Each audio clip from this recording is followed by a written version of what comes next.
আসসালামু আলাইকুম। বিসমিল্লাহির রহমানির রহিম। জাযাল্লাহু আন্না মুহাম্মাদান মা হুয়া আহলুহু। হযরত সুলাইমান আলাইহিসসালাম একবার নিজের সৈন্য সহকারে যাইতেছিলেন। পাখিরা তাহার উপর ছায়া করিয়াছিল, জিন ও মানুষ ডানে বামে ছিল। একজন আবেদ ব্যক্তির নিকট দিয়া অতিক্রম করিলেন।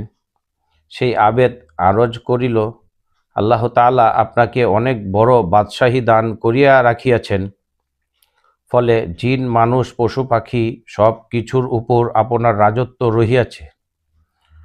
হযরত সুলাইমান আলাইহিমুসসালাতু ওয়াসসালাম বলিলেন,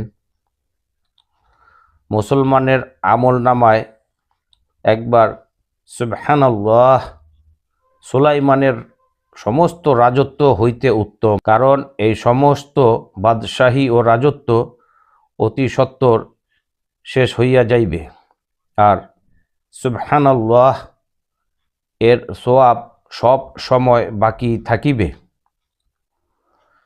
আলহামদুলিল্লাহ। প্রিয় ভাই ও বন্ধুগণ, সুলাইমান আলাইহিমুসসালাতু ওয়াসসালামের ব্যাপারে আশা করি বাংলাতে বলেছি, সকলেই বুঝতে পেরেছেন। আমরা যে সময়টাতে অবসর থাকি সেই সময়টা সুবহানাল্লাহ, আলহামদুলিল্লাহ, লা ইলাহা ইল্লাল্লাহ, আল্লাহু আকবার জিকির করতে থাকি।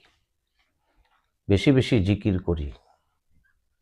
আল্লাহ পাক রব্বুল আলামিন আল্লাহর সন্তুষ্টির উদ্দেশ্যে হুজুর আকরাম সাল্লাল্লাহু আলাইহি ওয়াসাল্লামের তরিকা অনুযায়ী বেশি বেশি সহিশুদ্ধভাবে জিকির করার তৌফিক দান করুক। আমিন। আসসালামু আলাইকুম ওয়া রাহমাতুল্লাহ।